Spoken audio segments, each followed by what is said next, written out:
¿Podrán las máquinas inteligentes, con inteligencia artificial, superar al ser humano? Para ser honestos, y desde el comienzo de este video, deberíamos reconocer que las máquinas ya han superado al ser humano.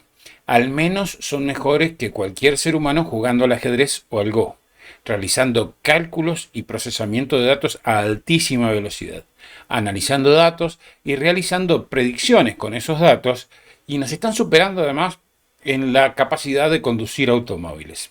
A pesar de estos avances tan importantes, es también importante destacar que la inteligencia artificial carece de comprensión, el razonamiento abstracto y la creatividad que son inherentes a la mente humana. Los humanos tienen habilidades cognitivas únicas, como la capacidad de pensar creativamente, de comprender emociones complejas y de resolver problemas de una manera flexible, que siguen estando más allá del alcance de la inteligencia artificial.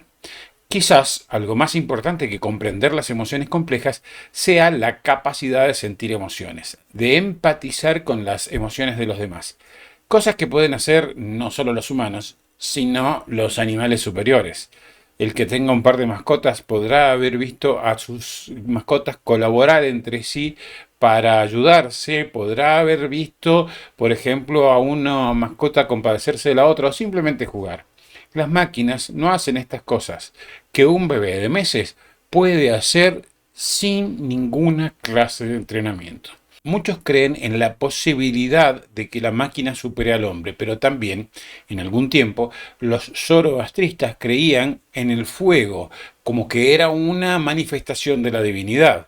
Tenían esa especie de fe divina en que Dios se manifestaba a través del fuego. Esto ya sabemos que no es así, nunca fue así y no va a ser así. Y también hay muchas fantasías con respecto a lo que las máquinas pueden hacer. Pero vamos a reflexionar dentro del video sobre esto. El video va a ser largo, así que te invito a que te sirvas un café, una cerveza o una copita de vino si estás en Mendoza y nos acompañes. Vamos a la intro.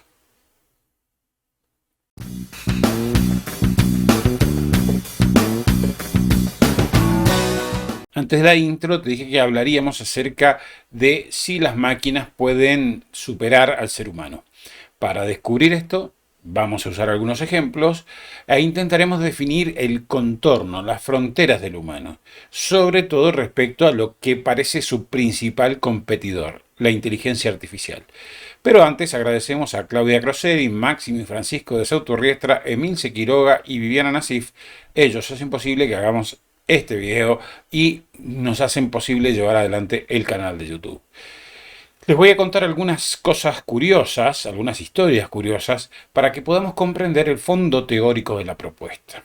Lo más normal sería comenzar este video haciendo referencia al test de Turing, pero no vamos a entrar en la discusión de si el test de Turing hoy es aplicable, ya que prefiero comenzar con una cita de un conocido neurólogo británico llamado Geoffrey Jefferson, que hace unos años dijo: no podemos aceptar que la máquina sea igual al cerebro hasta que sea capaz de escribir un soneto o componer un concierto.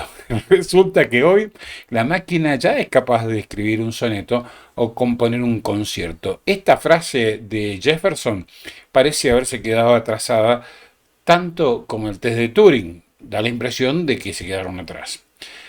El retrato de Edmond de Bellamy es una obra de arte generada por inteligencia artificial, creada por el colectivo artístico francés Obviously, utilizando un algoritmo de inteligencia artificial llamado GAN.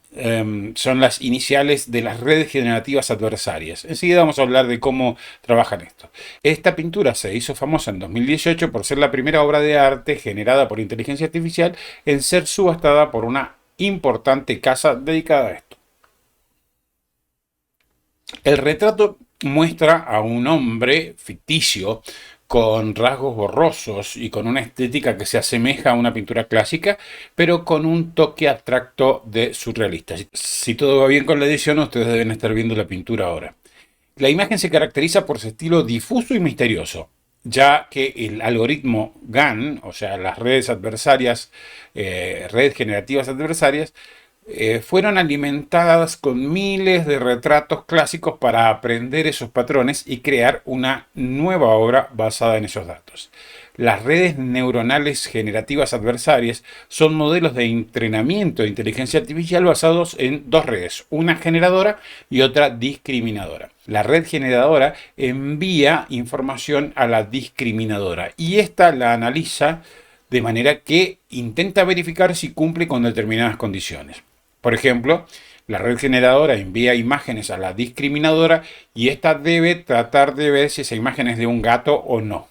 La red generadora tiene como misión ponerle desafíos, intentando engañar a la red discriminadora. Engañar, obviamente estamos refiriendo analógicamente a como si fueran intenciones humanas, pero la idea es que tiene que ponérsela difícil la red generadora a la discriminadora. Y la red discriminadora puede intentar el camino de identificar el gato por sí mismo, con una respuesta de la red que fue generadora, y así va perfeccionándose cada vez más. Pero la red discriminadora también puede ser ayudada por supervisores humanos que van corrigiendo y aproximando las respuestas.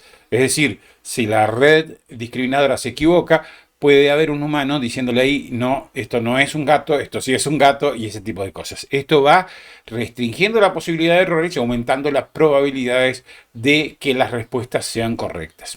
Es decir, que la decisión, y lo ponemos entre comillas, de la inteligencia artificial discriminadora se basa en la aleatoriedad y probabilidad. Es decir, una serie de imágenes aleatorias hasta que se van aproximando miles, millones de imágenes, sí, no, hasta que finalmente empieza a acertar. Así fue creada la obra El retrato de Edmond de Bellamy, que están viendo ustedes en este momento. Esto no es inteligencia, no hay comprensión aquí. No hay corrección por razonamiento, es solo ensayo y error, pero verificada probabilísticamente. Cuando comenzamos les di una cita del neurólogo Geoffrey Jefferson, pero les hice trampa. No les dije la cita completa. Examinemos ahora toda la frase. No podemos aceptar que la máquina iguale al cerebro hasta que la máquina pueda escribir un soneto o componer un concierto en respuesta a pensamientos y emociones experimentadas, y no mediante una cascada aleatoria de símbolos. Esto es, no solo escribir el soneto, sino saber que ha sido escrito. Ningún mecanismo podría sentir placer por sus éxitos, y no meramente emitir artificialmente una señal. Fácil artilugio. Experimentar pesar cuando se funden sus válvulas, digámoslo en lenguaje actual, cuando se funden sus circuitos, ni sentirse estremecido por los halagos o miserables por sus errores, ni encantada por el sexo o enfadada o deprimida si no consigue lo que se desea. Ahí la cita completa de Jefferson. Claramente no era ningún tonto, no solo se refería a escribir un soneto, estamos hablando de épocas antiguas, o componer un concierto, que hoy las inteligencias artificiales ya lo pueden hacer, nos lo han demostrado. Obviamente, según el pensamiento completo de Jefferson, la máquina nunca podrá igualar al cerebro humano, ni siquiera al de un bebé. Observando a mis perros jugar en el patio de mi casa, creo que tampoco podrá igualar el cerebro de un animal superior. Las distinciones o las decisiones que hace la inteligencia artificial, y pongo decisiones entre comillas, por no ser verdaderas decisiones, sino simulaciones de estas, nos muestran que en la inteligencia artificial no hay una verdadera agencia moral.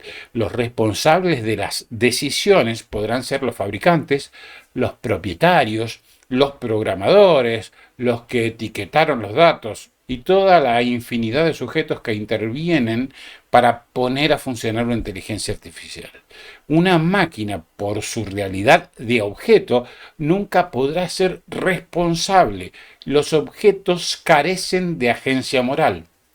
Nosotros somos sujetos y por eso tenemos agencia moral. Otro tema es el de los animales. Ya los veremos en algún momento si ustedes quieren. Pero los seres humanos claramente somos sujetos y somos responsables de nuestras decisiones, mientras que las inteligencias artificiales son objetos. Las máquinas son objetos, no pueden ser responsables de nada. El problema de dejar la decisión a la inteligencia artificial es perder la autonomía y dejársela a los que están detrás de la inteligencia artificial, porque siempre hay alguien detrás. ¿sí? En el caso del retrato de Edmond de Bellamy, habían un montón de personas que habían producido esa inteligencia artificial que son las que están detrás. No es la máquina la que hace esto, aunque sí sean sus procedimientos, pero los procedimientos son definidos por humanos. Además, la complejidad de las decisiones artificiales, hace difícil identificar a los verdaderos responsables. Las inteligencias artificiales, en la mayor parte de los casos, no permiten una trazabilidad inversa que permita realizar una identificación de los responsables. ¿Qué es la trazabilidad inversa? Es volver hacia atrás en las decisiones para ver dónde se produjo el desvío de una decisión. Por ejemplo, cuando hay un fallo en un auto que se conduce solo, de estos autos automáticos, a ver dónde estuvo el origen y poder determinar quién es el responsable. La persona responsable, porque la máquina, el auto no es responsable. Les voy a contar una historia verdaderamente peculiar y divertida. A principios del siglo XX, en el mundo del arte surgió un misterio que capturó la imaginación de muchos. La obra de arte creada por un tal Joaquín Rafael Boronalli, nombre que sonaba ya sofisticado. Esto es presentado en París. El pintor era italiano. El título de la obra era "Y el sol se quedó dormido sobre el Adriático". El artista había creado un cuadro que había sido exhibido en una de las más prestigiosas galerías de París. Recibió elogios de críticos y admiradores por su estilo único, por su talento innovador. Pero, ¿quién era realmente Boronalli? Pensemos que estamos hablando del principio del siglo XX, no estamos hablando de una inteligencia artificial, claramente. ¿Y cómo logró crear este arte que dejó sorprendidos a todos? Aquí les dejo una fotografía. Es una fotografía del autor de esta obra, pero no se confundan, no es el señor de barba, es el burro. Resulta que Joaquín Rafael Boronalli no era una persona en absoluto, sino un burro llamado Lolo. Sí, escuchaste bien, un burro. Fue acreditado como artista de renombre en la escena artística parisina de principios del siglo XX. Pero, ¿cómo fue posible esta confusión? Todo fue una astuta y divertida broma creada por el periodista Roland Dorgelès. Este periodista, queriendo poner a prueba la credibilidad y el juicio de los críticos de arte de la época, decidió hacer pasar a Lolo, el burro, como un artista llamado Joaquín Rafael Boronalli. Dorgelès equipó a Lolo con un arnés especial que llevaba pinceles atados a su cola, y luego el burro comenzó a moverse porque le daban zanahorias y hojas de tabaco, y entonces empezó a dejar trazos sobre esos lienzos. Este acto, según Dorgelès, era la creación artística de Boronalli. Claro que todo esto lo hizo certificar por un escribano, hizo tomarse fotografías mientras estaban haciendo porque sabía que no le iban a creer. Entonces, esto mostró que el azar puede crear algo que puede ser interesante. Imagínense cómo se divertía Dorgelès poniéndose ahí cerquita de la obra exhibida y escuchando los comentarios de los expertos o de los especialistas sobre la pintura. Sin embargo, la verdad detrás de este misterio fue revelada más tarde por el propio Dorgelès. La noticia de un burro artista rápidamente capturó la atención de la escena artística parisina, y la obra, supuestamente realizada por Boronalli, fue exhibida, recibió críticas y elogios, incluso se vendió, mucho más que el precio que le habían puesto originalmente. Aunque la historia resultó ser una broma ingeniosa, dejó una reflexión interesante sobre la credibilidad en el mundo del arte y la influencia de los críticos en la valoración de la obra. Además, demostró que un burro también puede dejar su marca en el mundo del arte, y de una manera inesperada y divertida. El mecanismo de producción de la obra de arte realizada por el burro Lolo es hoy lo que hacen las inteligencias artificiales, llevada a una gran sofisticación. Alguno me lo puede discutir. Si quieren, pongan los comentarios ahí abajo de todo lo que estoy diciendo y a ustedes les parece mal, pongan los comentarios y los vamos respondiendo. Me puedo equivocar, claramente, o se pueden equivocar ustedes también. Bien, sigamos con las historias. La obra La traición de las imágenes, o más conocida como Esto no es una pipa, es una creación icónica del famoso artista surrealista René Magritte, pintada en 1929. Esta obra desafía la percepción y la relación entre lo que vemos y lo que entendemos.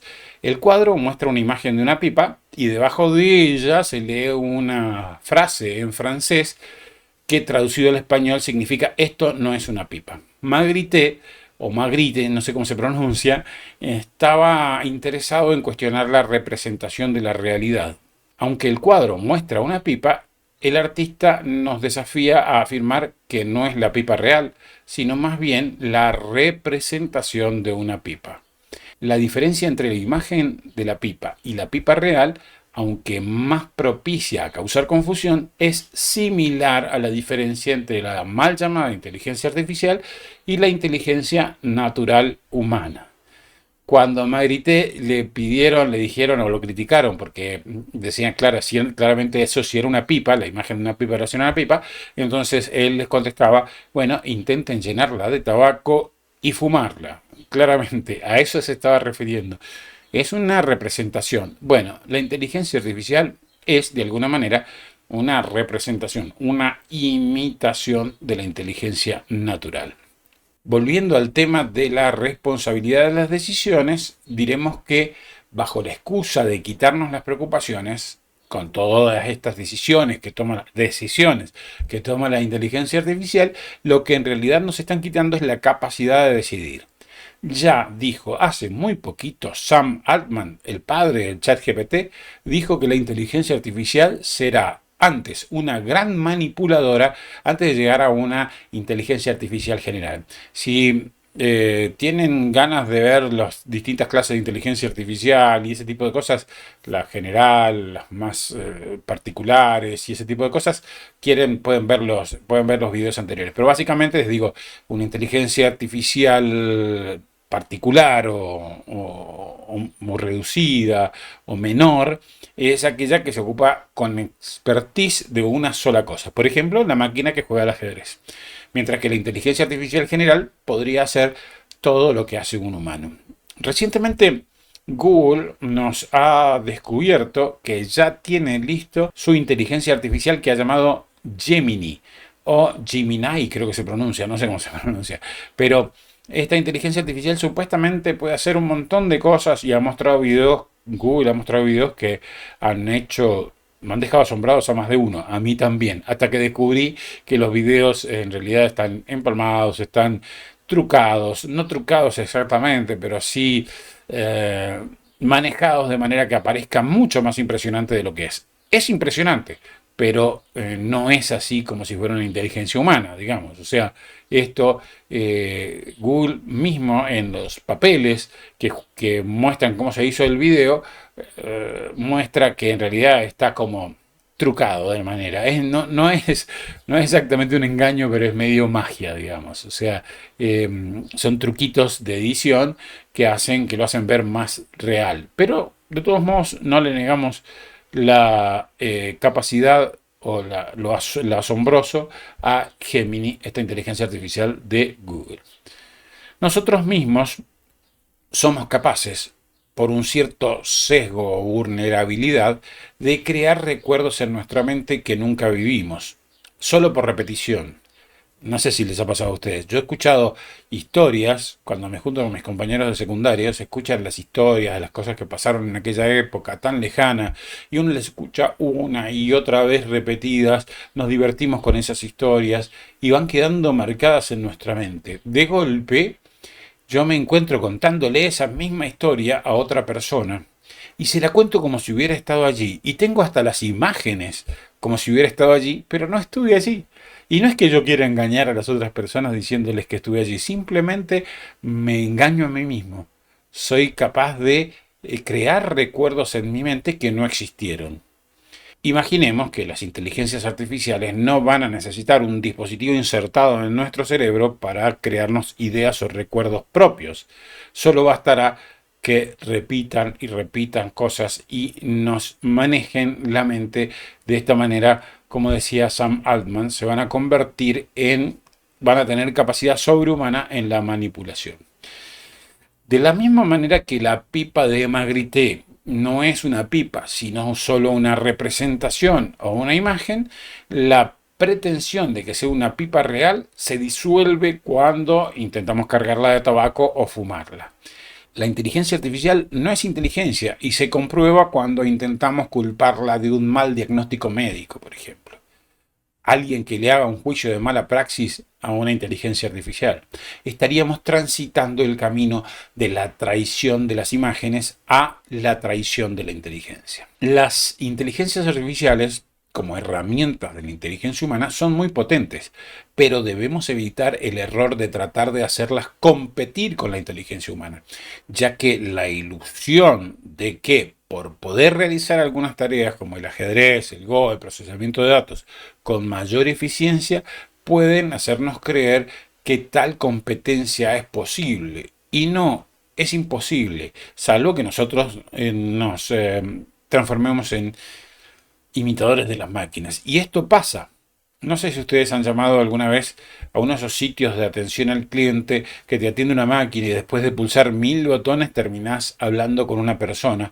Y resulta que la persona tiene un menú de opciones que la está viendo en una pantalla y lo que hacen es cambiarte a una máquina por una persona, pero la persona procede como si fuera una máquina. Te va diciendo, bueno, si a usted le pasa esto, entonces las soluciones son esta, y si no, entonces va haciendo una especie de árbol de decisiones y procede como una máquina. Esas son las personas cuyos trabajos van a ser reemplazados por máquinas, evidentemente. Mi nietito de 7 meses ya toma sus juguetes y puede jugar sin ningún entrenamiento previo. No necesita cargarse de millones de datos para jugar por el simple placer de jugar. El bebé interactúa afectivamente con sus padres, abuelos y tíos de una manera asombrosa, aún sin poder decir una palabra, aún sin poder comprender las palabras que se le dicen. Esto parece estar muy lejos de lo que una máquina pueda lograr. La ilusión de la inteligencia artificial puede conducirnos a una crisis de identidad.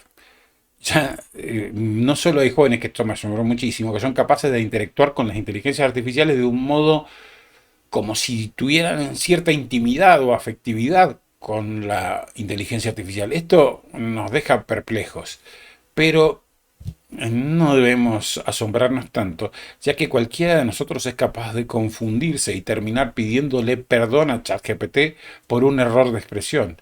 La máquina no es una persona, no es necesario pedirle disculpas, no es necesario agradecer, ni pedirle por favor que cumpla con un pedido expresado en un prompt. Cuidado, es una ilusión. De golpe nos parece estar hablando con una persona, incluso cuando estemos seguros de que nos está contestando una máquina. Pero es tan perfecta la ilusión, es tan perfecta la magia que nos engaña. Se me ocurre que es necesario incrementar la alfabetización digital, no para que todo el mundo sepa operar o programar como un experto, pero sí para que las máquinas no se conviertan en instrumentos de manipulación o de manipuladores, digamos, instrumentos usados por manipuladores. Todos deberíamos ser capaces de reconocer a Dörgeles detrás del asno pintor, de reconocer el trabajo humano detrás de las redes que pintaron el retrato de Edmond de Bellamy y de no confundir la imagen de la pipa con la pipa. Esta tarea es difícil cuando hablamos de inteligencia artificial generativa, ya que no solo aparece como una caja negra para quienes la usamos, para quienes simplemente la usamos, también es una caja negra para sus propios programadores.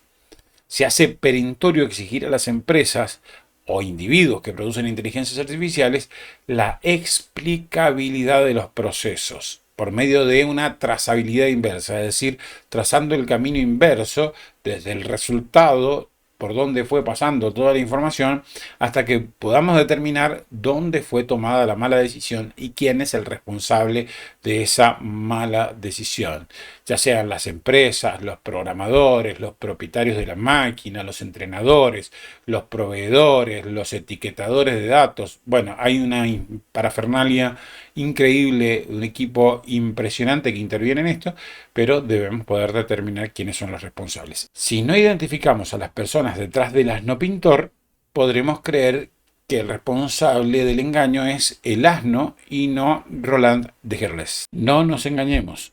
Siempre detrás de una inteligencia artificial hay personas, aunque estén escondidas detrás de varias capas que forman una especie de cebolla digital.